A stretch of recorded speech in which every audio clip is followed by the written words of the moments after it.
You know, gardening isn't always about just growing things in specific rows or little areas.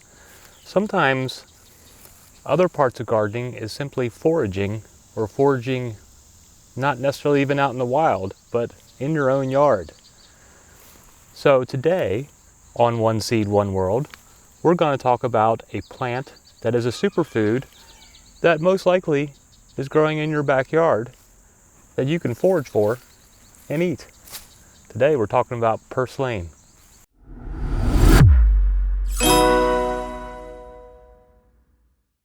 So purslane is a succulent type plant that pops up kind of all around the world, really.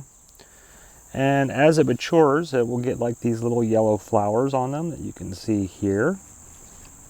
And the stems are kind of a reddish color, and then with the solid green leaves that they have. And they will pop up all over the place and spread quite rapidly. Now, purslane has been around for a long time in many parts of the world. There are records of it, of people cultivating it for probably at least 2,000 years or longer. The ancient Egyptians, Greeks, Romans all used it either for food or also for medicinal purposes. It was said to be Gandhi's favorite food, and many of the Native American peoples, the different tribes around the U.S., have used it over the years. The Cherokee used it for medicinal purposes. The Tutlo used it for growing in their garden and around their corn and beans, and used it like in salads and whatnot. And then there are places in Mexico and in the southwest of the U.S. That some of the native tribes have used it for soups and stews as well, because it kind of has, in the stems, it has a gelatinous quality that can be used as a thickening agent. And so they would use it for that. Now, besides some of these historical facts, I think one of the coolest stories that I found was a legend in ancient China. And the legend goes that at one point in ancient China, there were 10 suns. And the suns were so hot that they would basically make it almost unbearable for all the people living below these 10 suns and to be able to grow their crops. So a hero by the name of Hao Yi came along and decided that he was going to shoot down these suns and save the people. So Hao Yi went out hunting for suns and ended up shooting down 9 of the suns. But one of the suns got away and hid beneath a purslane plant so that Yi couldn't find it. And it was able to escape, and that's why we're left with one sun. But because the purslane helped the sun hide from Yi, the sun bestowed all these legendary powers to the purslane plant so that it could survive during the heat of the day, and then also have all these medicinal qualities. And to go along with that, purslane does very well during the heat of the day. During the early morning, the leaves will kind of shrink up or close up on themselves, and then as the sun comes out, the plant then kind of spreads out the leaves. Little flowers will bloom on them. The flowers normally only last about a day, and then they're gone. But those flowers will also then help produce a lot of seeds, and the plant can be very prolific. Now, I have also seen where a couple of blogs where people mentioned if purslane was mentioned in the Bible, and they refer to the book of Job, chapter 6, verse 6, which kind of says something along the lines of, can something that is tasteless be eaten without salt? And is there any flavor in the slime of purslane? Now, doing some more research, what I found interesting is that purslane, the slime of purslane, is only mentioned in one version of the Bible, and that's the RSV, the Revised Standard Version. I'm not really sure why they decided to use Purslane in that version, because almost every other version of the Bible that you find, King James and New International, or all these different versions of the Bible, that section says instead of Purslane, it mentions the white of an egg. And in, I think, one version it says something about mallow, but most of the versions refer to the whites of an egg being tasteless. Or is there any taste in the white of an egg?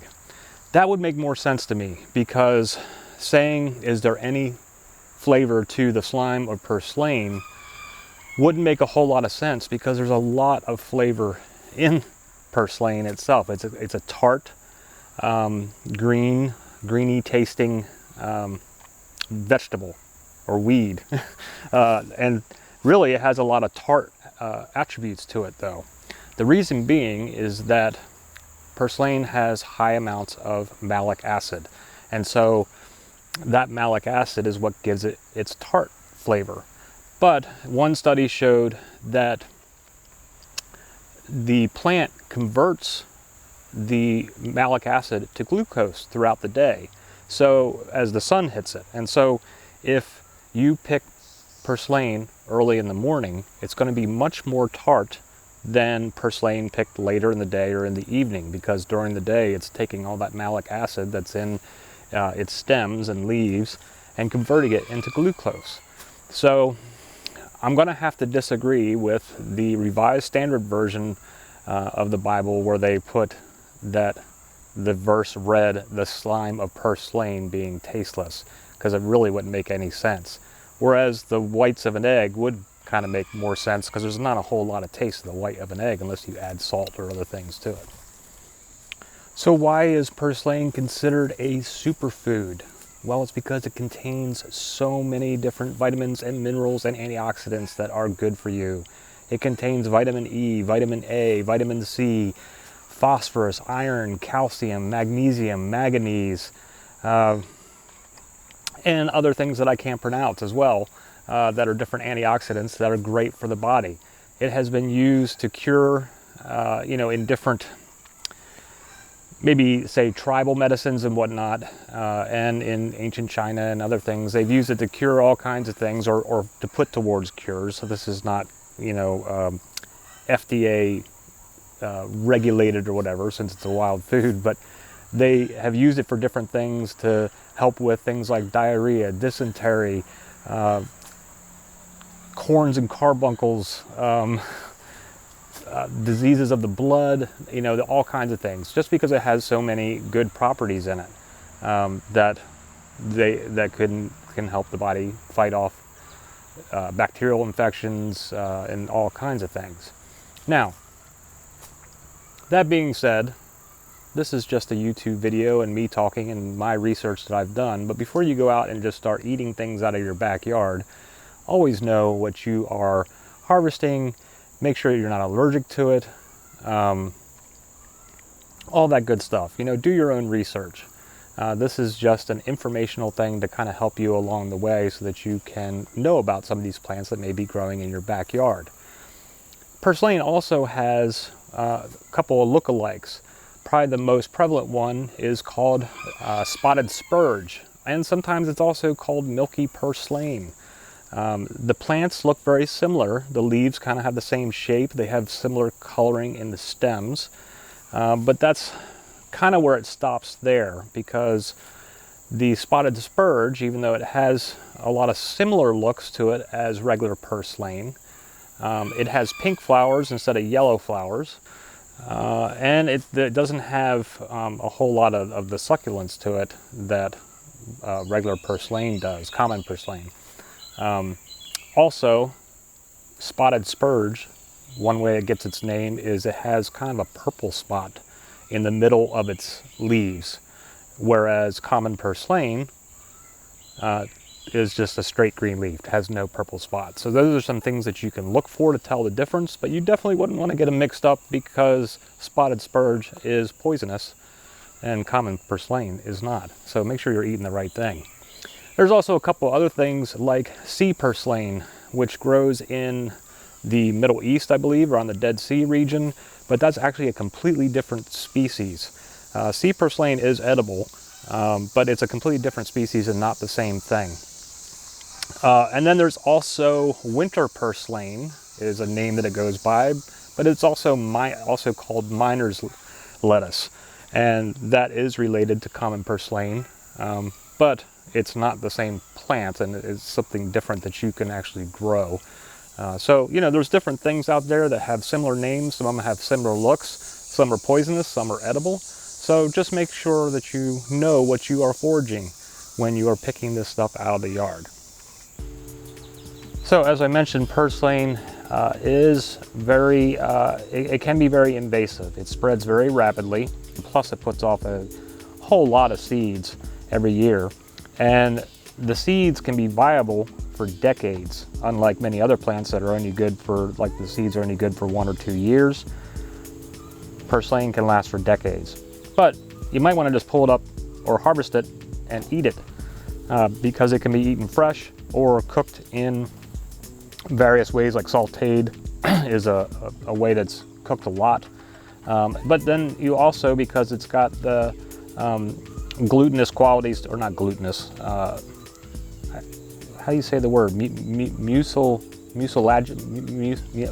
Anyway, whatever the word is, it can be used as a thickener in soups and stews as well, because of the way that it works. But it's very good for you. Just know what you are picking before you pick it to make sure you're getting the right thing, as I mentioned. But take a look around your yard. I would guarantee that you probably have some of this popping up somewhere. You can also buy seeds for it online. There are several seed purveyors, and I think even on Amazon you can get purslane seeds if you want to start growing it. Like, you could grow it in pots, and then you can prune it and eat it as you would like. But try it. It's tasty. Like I said, it's got the sour qualities. Yeah, it's got a very tart bite to it, but it's almost like lemony. But it's very good.